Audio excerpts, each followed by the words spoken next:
Hey everybody, this is Modern Refugee. If you guys are out there, let me know how I sound because this is a practice in the big leagues here. I hope everybody is doing good tonight. A little bit off center here. Oh, maybe I should move my chair over. There.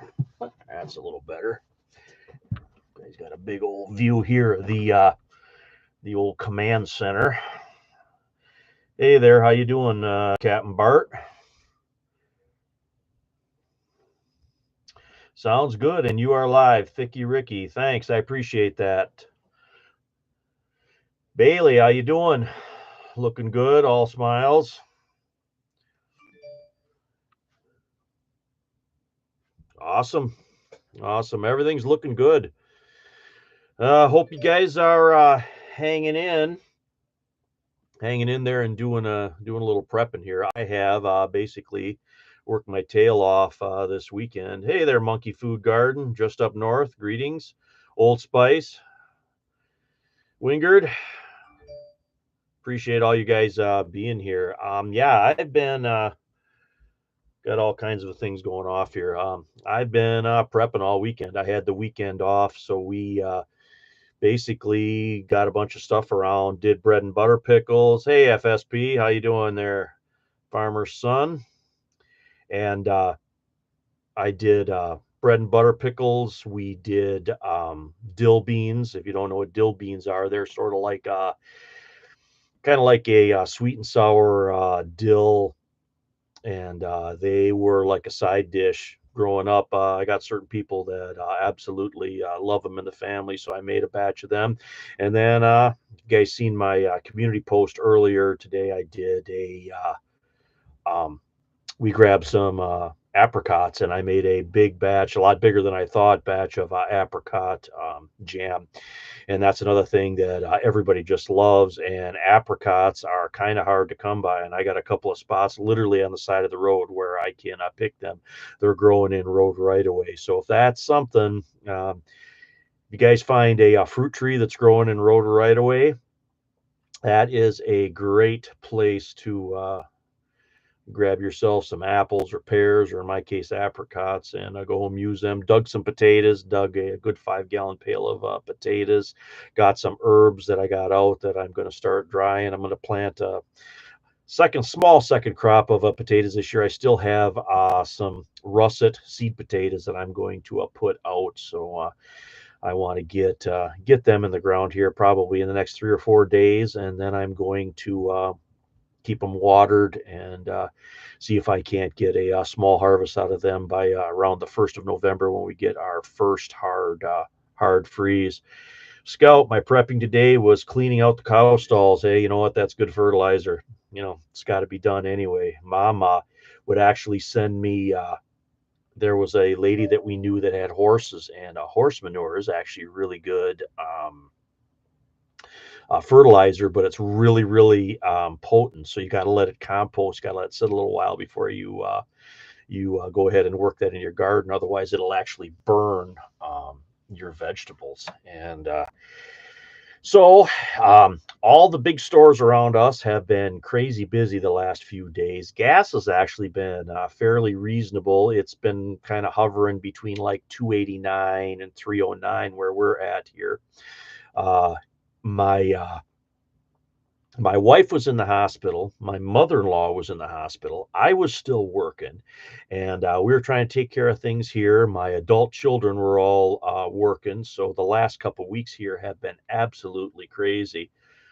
Sub Dog, how you doing there, buddy? Sub Dog's one of my oldest subscribers there. Him and I, we chat back and forth all the time in the comments. Good friend of mine. So we were kind of taking care of another little personal SHTF. You know, our SHTFs are never what we expect them to be. You know, it's not always World War III and the zombie apocalypse. I read an article just recently here that said 60% of bankruptcies are caused by a illness. So, uh, you know, illness is something that can take you out real quick, and That's another thing, people get into, homesteading and they want to, grow their own food and they want to, grow their own meat and have poultry and all that stuff. All that stuff, poultry, if you have a beef steer, if you have hogs, all that stuff requires somebody there to feed them and take care of them. It is, a 24/7 operation taking care of livestock.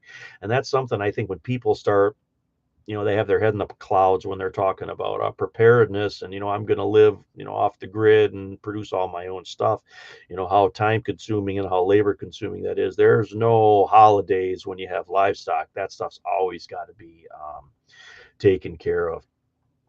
And, gardens, you don't necessarily have to always be out in your garden every day to get some kind of yield on that. And the same thing when you're growing crops. When it comes to livestock, you got to take care of that stuff.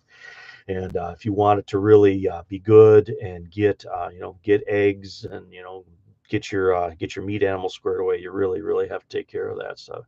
Hey there, boss hen, how you doing? Monkey Food Garden.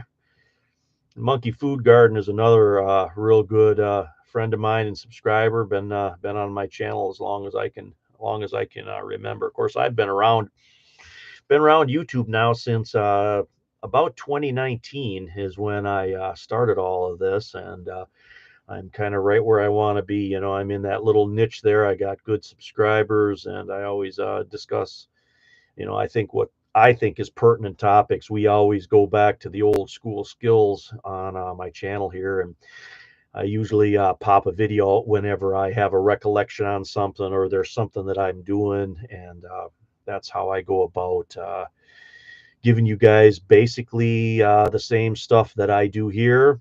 I just shoot videos of it. So hopefully you guys can get helped out by my stuff, whether it's, pipes freezing in the wintertime or growing potatoes or, talking about, chest rigs and gear or, hiking tips and tricks and, home remedies and, recollections of the different things out in the garden. I try to bring that all to you guys there.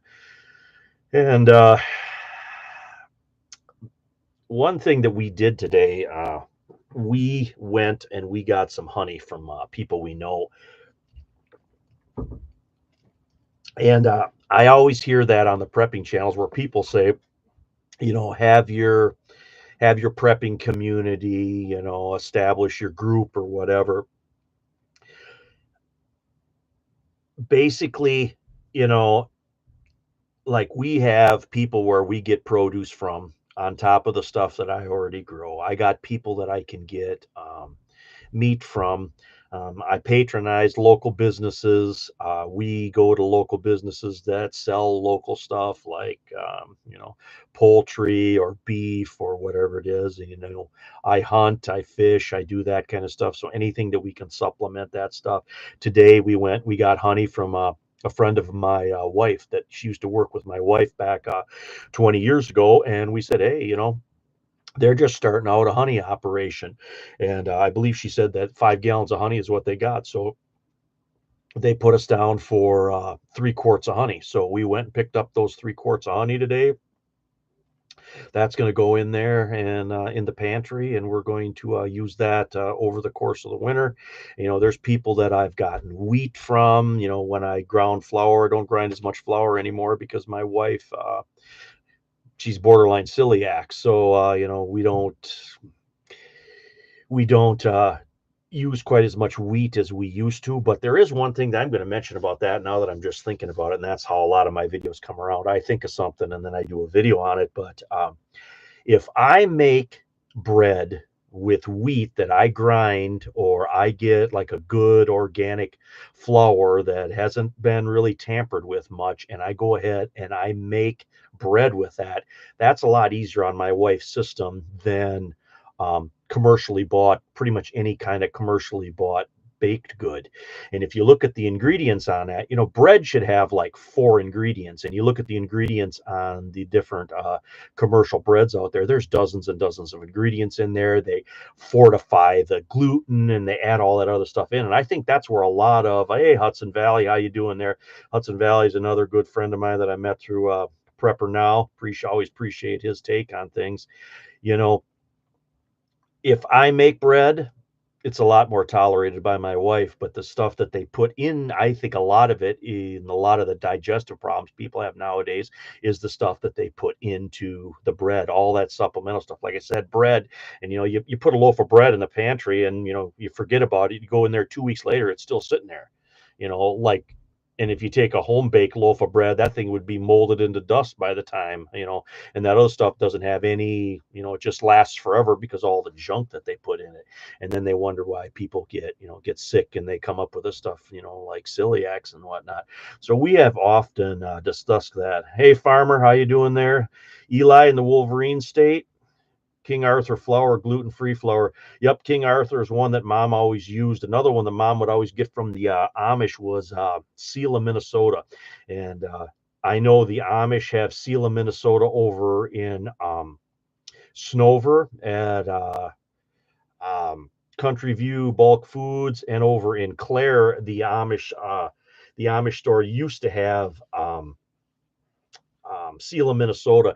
In that Amish store over there in Clare, that's a real small place on a kind of a side road, almost before you get back to Old 27. And hey there, Sunset. How you doing? Sunset's another one that has been on my channel just as long as I can remember. Do you have a video on making bread in the oven? Yeah, I do. I believe I do have a couple different kinds of. I do have a couple different bread videos. Jake, you need to go in and search my content. I got over 1,000 videos, and I know I've done bread baking videos out over the open fire already. And I just did one here recently where I steamed it because my mom's neighbors actually had a wood stove, and they didn't have plumbing. And this is like even when I was 14 years old.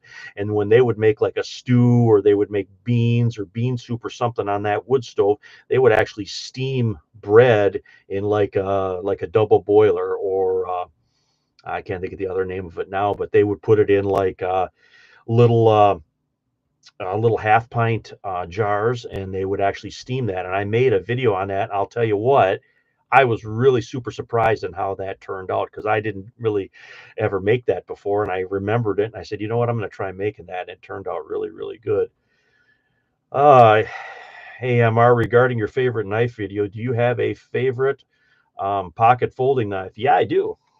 Um, This is the one I carry every day. It's a zero tolerance 350, and they're kind of expensive now. But when I got this one, it was a little bit cheaper. And I've actually sent this guy in. Let me get in the camera there. I've sent this guy in twice to have them work on it and fix it, and they never really charged me anything except the shipping on it. That is one of my favorites. And then Kershaw Blurs are another favorite folding pocket knife of mine. And then this is called a Barrage. And if I have anything close to a go to church knife, it's probably this one, because it's a lot thinner. And these are Kershaws and Zero Tolerance. That's all the same company that make them. And Zero Tolerance is just like the Cadillac version of the Kershaws. How's the weather treating us here? Actually, it's been a little bit cooler, Happy Gardener. It's been a little bit cooler, and it's been very dry, and it's been very crazy hazy. We have had a lot of blowback from those.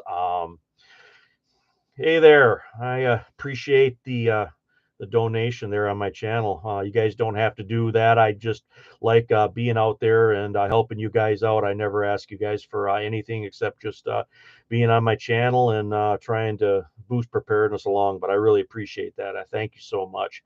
Um, we have a lot of haze right now, and our air quality is absolute crap right now. I mean, today we had probably 2 miles visibility, and that was the middle of the day in the middle of summer. I mean, it was just, you couldn't even see anything. If anything was like a white background, like a white barn or a building 2 miles out, you couldn't even see that. It just blended in with the haze and whatnot. And I don't imagine that's going to get any better unless we get some really, really strong winds that blows that stuff out of here. But it's been like that the last 3 years. We've had nothing but uh, the uh, the wind blowing because our weather patterns here are basically west to east, so anything that's happening west of us, we get that. And then the way I looked at those maps, it kind of came down through Green Bay and then in the lower peninsula of Michigan, that's where it's blown across. But those Canadian wildfires have been crazy. Hey, fallen skies,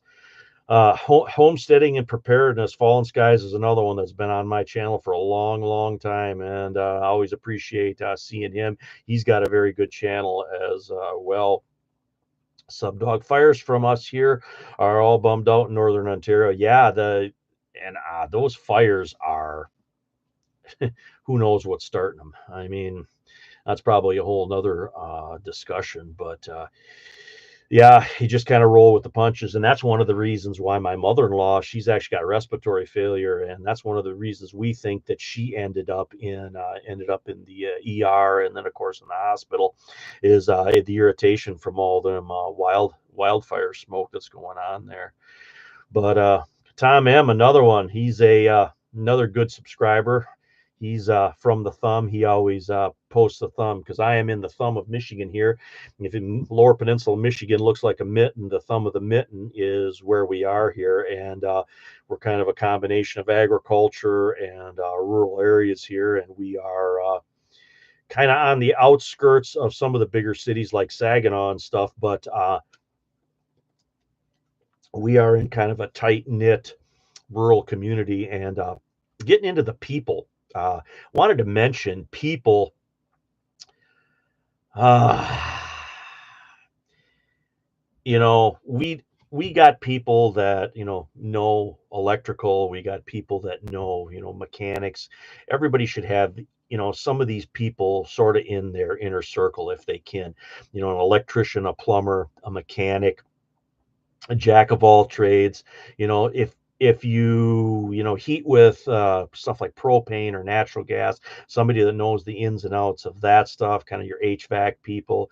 And then again, like I said, if you know somebody that raises beef, or somebody that has poultry or chickens, or somebody that grows one type of vegetable or another, these are all people that it's nice to interact with, because if there is some type of collapse, there is some kind of problems,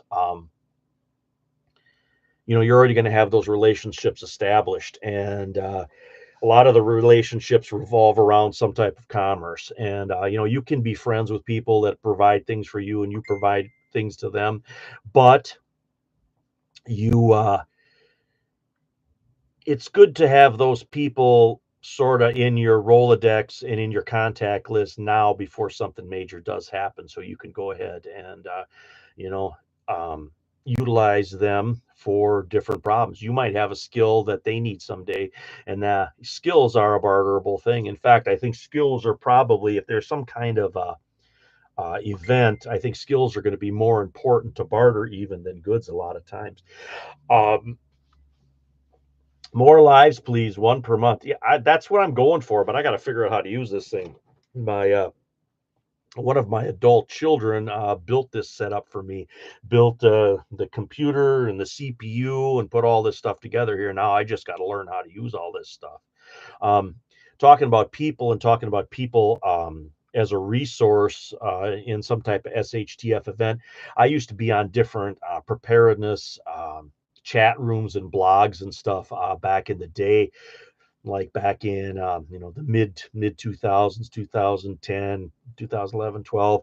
And there was a guy on one of the boards that I would always go on, and he was about 18 years old when the Soviet Union collapsed. And they lived somewhere on the outskirts of Moscow. And he always would post different experiences that he had, because since then he had immigrated to the United States. And I believe he lived in North Carolina.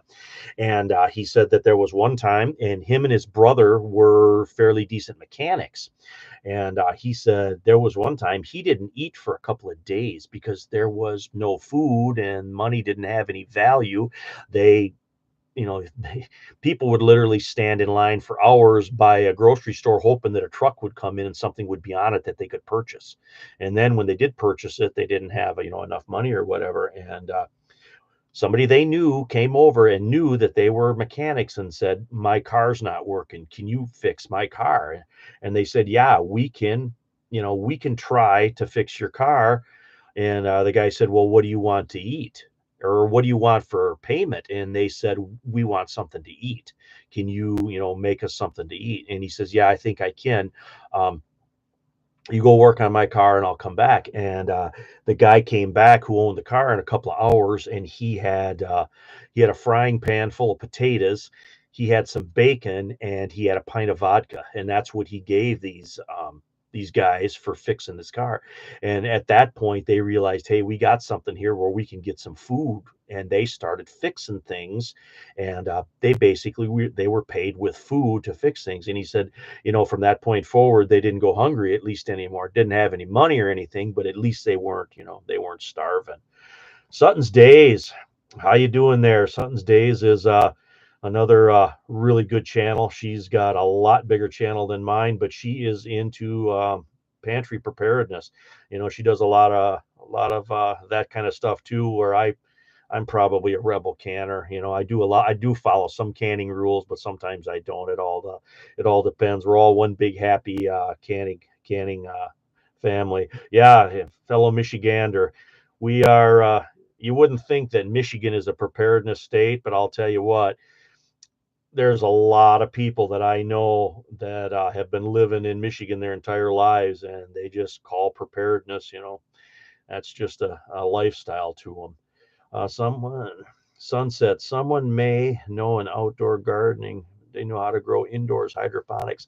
I actually have a couple of those little hydroponic that they sold a couple of years ago. Those arrow gardens. I got them all on clearance. I got like three of them. I got a big one and I got two medium ones. And there's certain things that grow really good in those hydroponic, those small hydroponic things. One is lettuce. Lettuce grows really, really good. I had really good luck with the small grape tomatoes, and then some herbs did really good in them. Basil being one. Basil grew excellent for me. So, basil, lettuce, and those little grape tomatoes were the best things that I grew with those arrow gardens. And I just grew them down here in the basement. In fact, I just grew them right over there because I got an electric outlet over there because you got to have a electric outlet to run them because they run off of that a light, and they pump the water that's in there, and you have to get that fish fertilizer that's a liquid fertilizer that you put into that water. And then I actually, when I ran them, they were toward late winter and early spring. I actually used the residual light off of those to actually grow my seed starts. So I had my trays of seed starts actually directly underneath on the table where I had those arrow gardens. So then those seed starts got that artificial light that actually helped them grow quite a bit. So, Happy Gardener, there was an immigrant from Venezuela here on YouTube. Jose Martinez is the guy's name, and I don't remember what his channel was, but I met him through um, another preparedness group that I was part of at the time, and he told a lot of stories about how things worked in Venezuela during all the different problems that they had down there. And he talked a lot about, how they people got out of Venezuela and crossing the Darien Gap. If you don't know what the Darien Gap is, that is kind of going from Venezuela up into what do you call it? Up into like Central America there, into Panama and stuff. And that is some of the harshest bush that there is out there to get through. CV Farmer, we can get freezing rain, blizzard, lake effect snows, tornadoes, thunderstorms. Yep. And flooding in Michigan. Yeah, that's pretty much it. And that ice storm up by Gaylord, Vanderbilt, up in that area that went through here, what destruction that caused. Oh my gosh. I had to take my wife to a meeting up in Gaylord back in May, toward the end of May, and I took a drive around that day, and I looked at all the stands of trees, and I'm pretty sure that they were stands of pines that were put up for lumber because they were grown. Everything was planted in rows and stuff, and the tops, all them trees were just destroyed because of that ice storm, and that's a complete loss. They have to cut all that stuff down, and they have to start over. And I can't even imagine. I can't even imagine that. You put all your money and your time and your effort into building these stands of pine for lumber, and then to have it all destroyed like that. bad things. But yeah, the more people that you can know in your local area that either have skills or they produce some kind of thing, that stuff can really help you out if something happens. And I'm not even talking like about a big, EMP, whatever, zombie, a collapse. I'm talking about, hard economic times, which, statistically is probably going to be the SHTF that, we're going to face is the thing that we're going to face probably at least a couple of times in our lives is some type of economic problems. And we all go through it. And sometimes having those contacts and having those people in your circle ahead of time, really, really, really can help out. Like Wolverine stay Harry.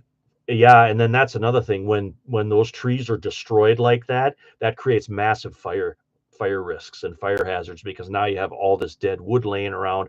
All it takes is a careless camper, an ATV with a baffle out of um, a muffler that blows some sparks out. Somebody throws a cigarette, or a campfire gets out of control. Next thing you know, you got a massive wildfire going on.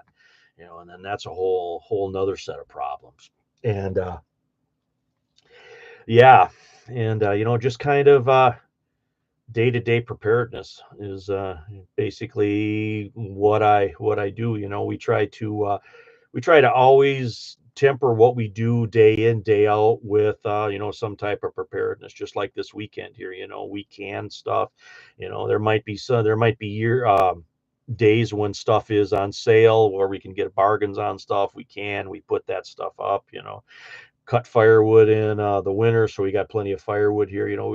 It's I'm never going to have one of those big, self-contained homestead things that you see, but I'm always going to try to have what we need here to get through, and then I go through the extra time and the effort, although my family kind of hates it sometimes when I drag them out to show them, say, hey, we're going to do a little test on the generator. Everybody goes out and has to start the generator to make sure that they know how to hook up everything right.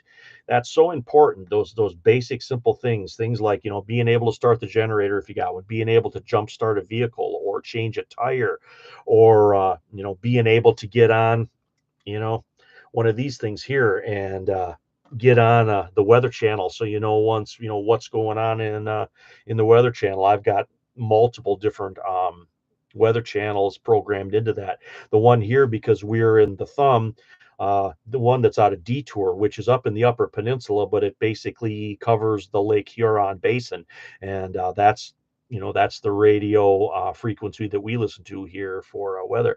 But all those things are important because I'll guarantee you, if SHTF happens, the person that's most into preparedness in the family probably ain't going to be home when that happens, because that's just Murphy's law. So everybody needs to operate independently to a certain extent. Prepper for the ages, do you have a written checklist next to the generator, or does everybody go by memory? Well, it's pretty simple. I've converted our generator over to propane. So it's basically pull the generator out, um, prime it, and priming it, that it actually shoots propane into um, the uh, the generator, and you control a propane generator by the propane tank. So you turn on the propane tank, you prime it, you fire it up. Usually it starts on about the second or third pull because the propane is already into the cylinder. That's what priming it does. It fires up, you let it kind of warm up for a little bit, and you plug it into the house. Then they come down, and I have what's called a transfer switch, and a transfer switch is so the electricity doesn't backfeed the lines and hurt the linemen that are working on the lines down there. And you just switch over the circuits. You switch over the circuits, and the main one for us here is we've got a natural gas furnace, so that's one of the first things that we would switch over. So we have a natural gas furnace that runs day in, day out. I got a generator to run that natural gas furnace. We have a wood stove if all of that other stuff fails, and then I have wood stove out in my shop. So we've got multiple different ways. Plus we have small propane heaters that we can move around from room to room too. So, that's kind of how all it goes. But I don't really have a written checklist, because my 9 chances in 10, the written checklist would get lost or moved or something, and it wouldn't be around anyway. So I just kind of make everybody go ahead and, do it. Just those basic things I've learned through the years too, that preparedness is a lot of preparedness is just day-to-day maintenance, keeping stuff ready to go when you need it. Because, now my job where I have now, we've had a couple power outages and we fixed small engines where I work now. And there was a couple power outages last summer, and people were just bringing in generators left and right that wouldn't start because the things hadn't been started in 5 or 6 years since the last power outage. So here, I've always tried to start my generator at least 3 or 4 times a year, whether we need it or not. Oh, Mother Refugee's in there now. So Mother Refugee is saying hi to everyone. Sutton's Days saying hi back to Mother Refugee. Yeah, Mother Refugee puts up with my preparedness, and she usually reins me back when I'm getting a little bit too far off the deep end. But anything can you can convert hot gas water heater to a wood fired one. Yeah, I believe you can. And there is it goes back to the old hot tub, wood fired hot tubs. And that's another thing. Monkey Food Guard's got there. Have a thumb drive with all your information on it. And I don't really have a thumb drive, but I actually have little document bug out bags where we have different stuff like marriage licenses, birth certificates, that kind of stuff. Having that close by, so if there is some reason that we would have to leave in a hurry, that's one of the first things that we grab from our home. And I would grab that along with one of my bags here. And it's good to have a bag too with some clothing and that kind of stuff in. I started calling it kind of my medical bug out bag, because we've had so many medical problems. It's good to have a bag already packed that's set up for taking somebody to the hospital. And with my wife here, this last time that she ended up in the hospital, we already had one of those set up. So we just kind of grabbed that. When I took her to the ER that evening, I knew she was probably going to stay. And I just said, hey, grab your bag, and you're probably going to need it. And sure enough, she did. Well, then that helped everybody out. There wasn't a kind of a press with time to, take stuff back to the hospital that they need. And like I said, how many channels talk about something like that? They're talking about, gear and outdoor gear and bushcraft and stuff. But, most people are going to end up with some type of unexpected medical problem that they're going to have to take care of at some point in their life. So, it's probably a good idea to have, especially me. I'm getting older here. We're late middle age people here, and medical problems go with age. So, I mean, I'm not 25 anymore that don't have to worry about that kind of stuff. So, but having people skills are definitely something that's barterable. And I seen where Subdog had in there. He was talking about having medical. Joel, how you doing there, buddy? Joel's another one that was having problems with all that smoke, because he's up there in the UP. And he said in one of my other videos there in the comments that he had a lot of problems with the wildfire smoke that's up there. And people, I think, since 2020 have started to look at preparedness a whole nother way. Preparedness has went a little bit more mainstream. It's still not where I would like to see a majority of the people, but people don't mock it quite as much as they did prior to 2020. And I learned a long time ago, until you've been called a fear monger at least a couple of times, you're not really a prepper. That's sort of your badge that you're starting to get into it seriously, where people kind of scoff at you. And I had people do that prior to 2020 with me, where I was just trying to, help them out, say, hey, you got this or that, or there was there was one in particular, they were going on a trip, and I said, hey, you got first aid, and you got some stuff for your trip. You're going on a pretty long road trip. And I got basically told I needed to cool it, and that they had it all under control and didn't really need my advice. I'm like, okay, I don't want to say you'll learn, but you'll learn. It'll. And like I was saying in that recent video that I just did here, most people that I know that are into preparedness, they've had some kind of tragic event that has changed their, mindset. They were either in a bad storm, or they had some type of, bad economic problems, and it just changes your prospect on things. Whatever, prepper, I just got this notification right now, YouTube was late for me. Well, at least you're still here. I appreciate you being here. And Tammy Brennan's another one of my longtime subscribers. I appreciate you being here, Tammy. Never heard of all the air quality alerts before. Yeah, and that's been the last about 3 years where these air quality alerts, like 2 years ago, I did a short.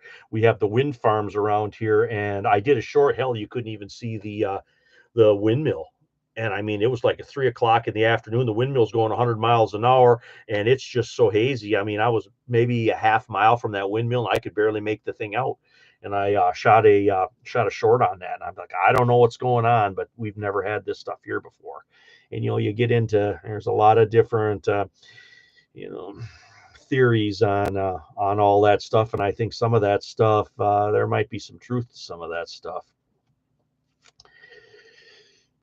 Yeah, and the smoke seems to be worse, like Sutton Days said, their smoke's never bothered me the way it does this year. Yeah, allergy problems. I work with all kinds of people. I got a lot of people that come in, they're all from this local area, and people are doing nothing but complaining about allergy problems. And I think it's related a lot back to this smoke. And then that gets into your first aid kits and stuff you got at home. A lot of times allergies are the precursor to some type of infection, something like a sinus infection, or some type of bronchitis or pneumonia or whatever. That'll start out as some type of allergy, because in the allergy you get the swelling in your throat and in your ears and stuff, and none of that stuff can drain. That builds up fluid. That's a prime spot for infection to start taking hold, and next thing you know, you got a sinus infection, or you got an ear infection or something. Well, now you need more sophisticated medication. So that's a good reason to keep allergy stuff in your first aid kit, because a lot of allergy medication and stuff is for preventing that stuff. It's almost like a preventative medicine, and go off on a side tangent there, but that's very true. And I've had a lot of doctors tell me that a lot of infections that start, eyes, ears, nose, throat infections will start out as some type of allergies. It doesn't smell like natural smoke. Smells like when I burn things in the fire pit, Joel. And that's true. There is a lot more of a and we'll call it chemical type smell to the smoke. It doesn't smell like your campfire when you're out camping. The smoke, it's more like I don't want to call it necessarily like a diesel, but a diesel smell. But that's kind of the smell that it has. Oh, reading through some of the. I appreciate everybody showing up for this little live stream tonight. Like I said, I was trying to get this all worked out. I had my IT person here helping me get all this stuff set up tonight, and I really appreciate all of you guys being here. Hey there, Northern Mine.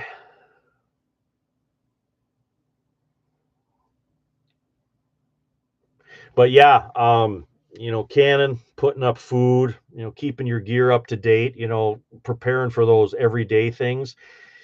That's what preparedness should be. And once you got all that stuff, then you can start branching out into some of the more things like the EMPs and all that. Well, what happens if all the electricity goes out? And I'm really surprised that there hasn't been some type of electrical incident, a large regional, like a whole state go down from electricity. I'm really surprised something like that hasn't happened yet. And we just had an instance here in our town. And I was really surprised how there was a small segment of the people in the town here that just flipped right out over um, this power outage. And what it was is, on a couple of those really hot days, the local power company, they said, hey, we've got to shut the power off for an hour, and we have got to do a repair on this, because if we don't, it's going to result in a larger power outage. And we said, we're going to shut things down at this specific time in the afternoon. And there was at least a couple hours notice given to everybody. Of course, they went out on social media, and they, got the word out the best they could. And they actually called all the local businesses around us, and our company included. They called us up, say, hey, at this time the power is going to go down for a little bit. We want you guys to know, we got to do this repair so it doesn't cause more problems, right? And people just flipped right out. Oh, you couldn't have done this at night or in the wintertime. And they're like, and I don't, people just didn't understand, hey, this is an emergency thing. If we don't do this, it's going to fry something in the grid. And I'm like, people just flipped out because the power was going to be off when it was hot outside for like an hour. Okay, so you don't have power for an hour, so you're flip out. And they were saying shit like, oh, people are gonna die because of this. And what, my mother-in-law has respiratory failure. She has, oxygen tanks, she has her compressor, they have generators. They're, even if the generators don't work, she still got her oxygen tanks there. I people just blew everything. There was a small segment of people that just blew this all out of proportion. And I kind of got on social media and I just said, now, what would you guys do if it was a really, real emergency, a real problem? I mean, this is an hour and you're already flipping out. I mean, come on. It's, but that's people nowadays. There's people that kind of step up and confront the problem head on, and there's other people that complain, and it's somebody else. Hey, you need to take care of this for me instead of taking care of stuff for yourself. And I guess I was always taught, if you can take care of things yourself, you take care of it yourself before you start kind of pointing the finger at other people. And hopefully things will be better in the future, but I doubt it, and people are they're panicky. They're panicky and they expect their comfort, and they expect other people to provide that comfort for them. And in a collapse or in an SHTF event, that's not going to go that way. Sometimes you gotta give people the hard talk and say, hey, get a hold of yourself here. You're going to have to, suck it up for a little bit. And well, I'm hoping that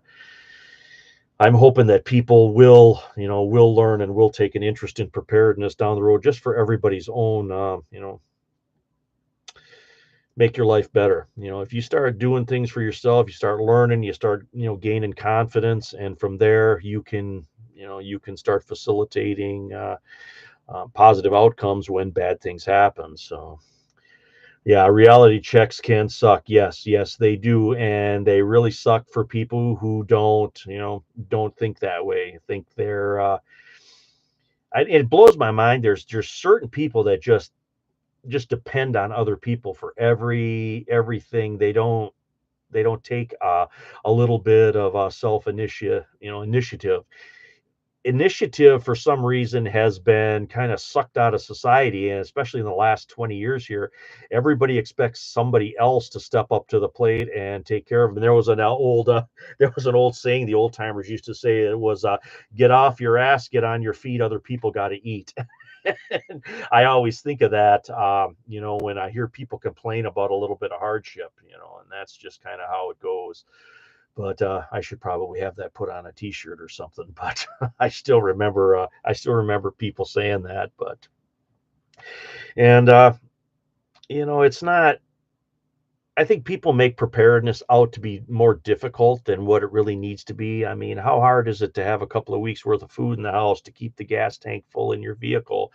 Have a little food, and have stuff that doesn't need to be cooked so much, put up. Or how hard is it to have a little few clothes in a bag in case somebody gets sick or somebody has to go to the hospital? How hard is it to keep some important documents that's important to you, whether it's an insurance policy or a list of phone numbers, to have some bank account information, or have the title for a vehicle or something that you own. Have that stuff in just one central area so you can grab that stuff if something happens. And then if something doesn't happen and you still need that information anyway, you have that at your home so you can go through some of that stuff. And I just simple everyday things, I just don't understand why people think that that is so difficult to go ahead and do that stuff. Again, I think it's that mindset to a certain extent where people are depending on other people. So, but anyway, canning is a blast. I agree. I was I was taught to can at such an early age. It just has become second nature to me. When this time of year rolls around, I get the canning bug, and I can until I get all the jars filled up, more or less, more or less. Well, Sutton, I appreciate you being here. You go shut the barn down there, and like I said, I appreciate everybody being here. It's a real joy to see all you guys in here tonight, having a little chat. Like I said, this seemed like a good time to do it. I had a really productive weekend, so I figured I'd kind of um, cap that off with all of you guys. And it's getting to late summer here. Hunting season's around the corner, cutting woods right around the corner again. There's more things to do, and there's always something going on out and about in the real world. I know a lot of people follow the kind of the prepping news channels that's out there, but on any given day there's something out there that can go sideways, whether it's something economic. I mean, the latest thing that's been people been talking about here is all the rhetoric back and forth between Russia and the United States. That's been a big one. And then they had that earthquake out there in the Pacific Rim, and chances of tsunamis and whatnot, all the wildfires that are going on. On any given day, there could be something that goes up, like that stabbing that happened there in Traverse City at that Walmart. We've been to that Walmart. We've been in that Walmart probably a dozen different times.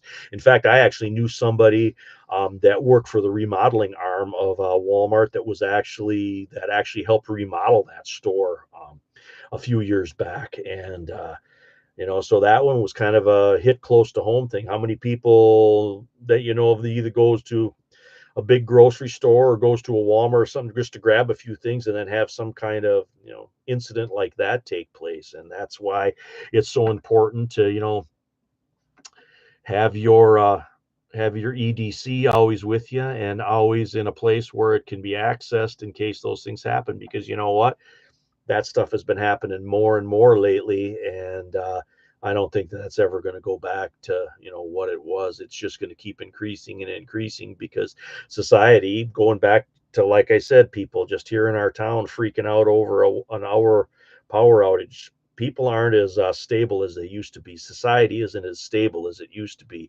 Society is very fickle and always on the edge of some kind of instance going down. But we have to be ready for those type of instances, so we can and then that gets back to two, you kind of take care of yourself.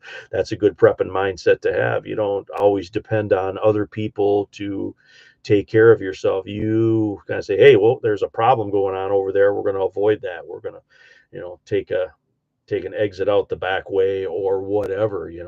A lot of times, when there's problems, if you see far enough ahead, you can avoid those problems. And that just goes, a lot of it goes just from basic situational awareness. If you see some type of issue, you just avoid that issue, whether it's an upcoming storm. You'd be surprised at how many people, like, there's a snowstorm or there's some type of bad weather event coming, people will just kind of go out before that for random reasons, random stuff. And when they should be kind of hunkering down at home and letting the bad weather pass, they're out screwing around doing something stupid, and then they get themselves caught up in some event. And then that goes back to situational awareness. Did you really need to go out and get you know did you really need to go out and get some kind of lawnmower part right before the snowstorm hit? No, you probably didn't. You probably had some time on that.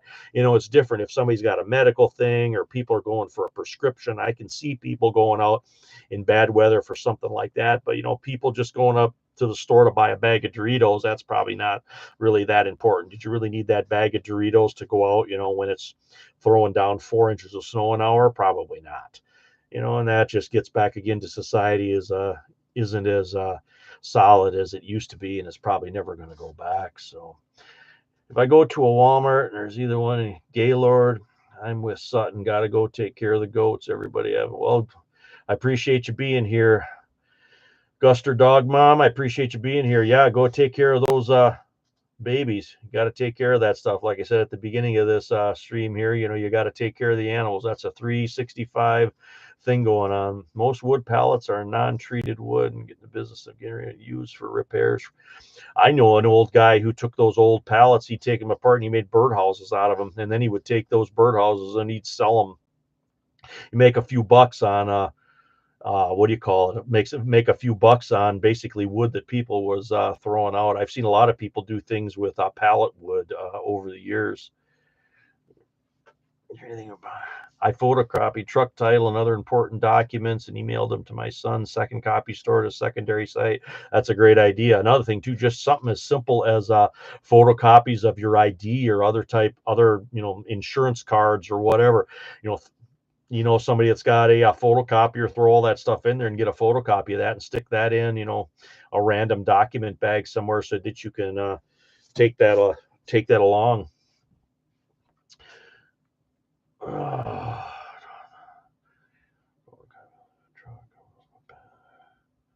There was another stabbing at a Walmart in Kent County in Michigan last night. Yeah, I heard there was one down. There was another stabbing that took place at a Walmart down Detroit way. It was in one of the suburbs. I don't know, it was like Sterling Heights or something like that. But Kent County, people who don't know Michigan, Kent County is over by Grand Rapids, and that's a pretty good size urban area over there as well. Besides general food supply canned things, I have 1 year's worth of dehydrated food per person in your family household, as much water as you can store. Yeah, water's always a big one. And even here, hey there, Patriot Preacher, how you doing? Um, Water is always a big one. And then, people like to store their beans and rice and stuff. Beans and rice take a lot of water to cook. So it's a good idea. If you want to put up some beans and some rice, that kind of stuff, kind of measure how much water you're using when you're cooking that stuff. Even like if you're cooking it in like beans, you can cook beans pretty simply in a crock pot. And one nice thing about a crock pot is it keeps a lot of the moisture in. And just cook some of that stuff once and see how much water you go through, and then that gives you a general idea.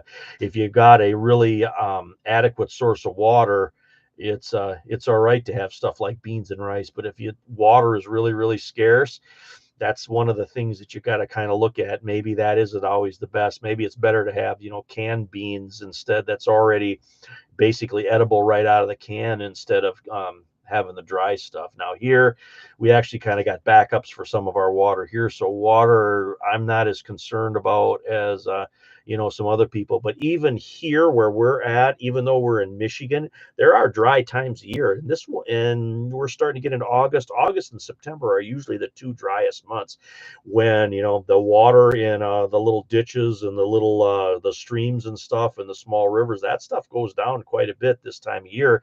So if you're foraging for water, you don't have access to some type of well, that stuff gets a lot harder to find in the drier parts of the season.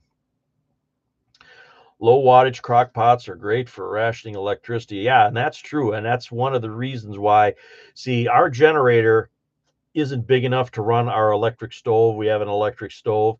Our generator isn't big enough to run that, but I do have the outlets on our kitchen counter are hooked up to that circuit to run to the generator. So if I run the generator and I can still use a crock pot to cook. So cooking in a power outage, if we're using our crock pot, is going to be stuff like bean soup. It's going to be stuff like a roast, something that cooks all day, some kind of, put some chicken in there and heat that up and have some kind of shredded chicken, maybe on with some tortillas or something like that.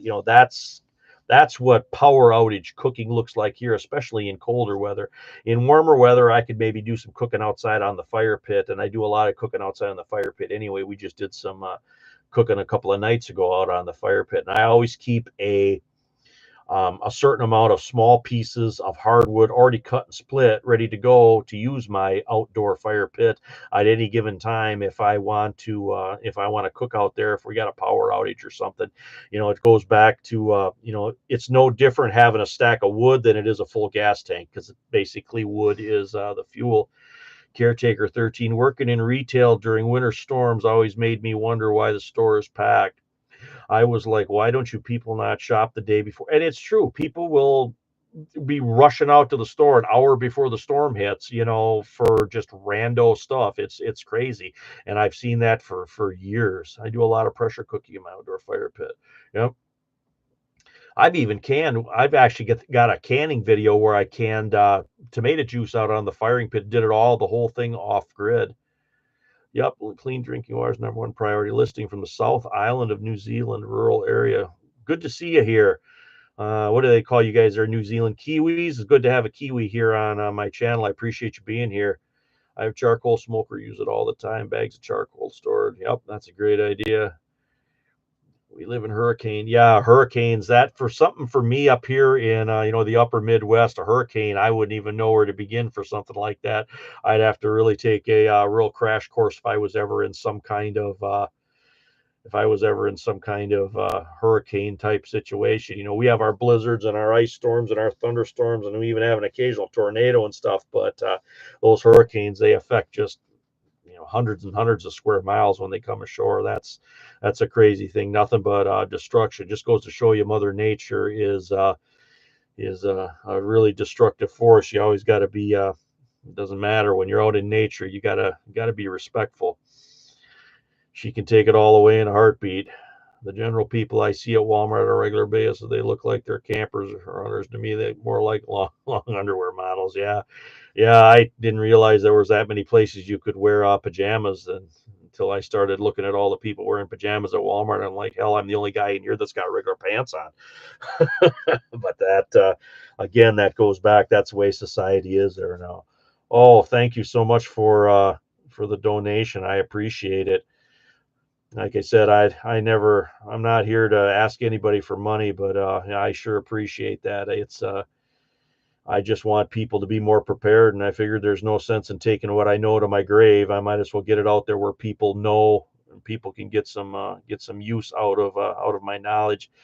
I I've seen that so much already. I've seen where the old timers knew how to do things and take care of themselves, and as they pass away, there's nobody there to propagate that knowledge. And that was one of the reasons for my channel. I figure if it's on the internet, it's going to be on the internet forever. So I always try to put them little things out there that can help everyday people do a little better if something goes on, because that's just the way I was raised.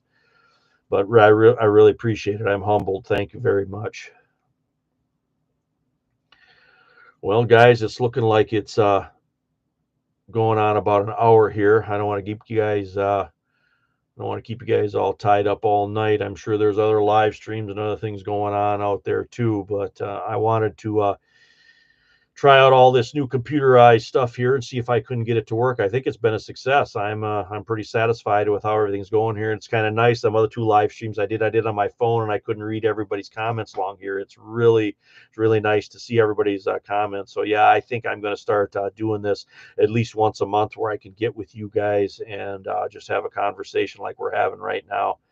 And I appreciate all you guys taking an hour out of your busy day to be here with me and listen to me ramble on. Hopefully you guys got something out of this video like you do out of all my videos here, and I appreciate each and every one of you guys.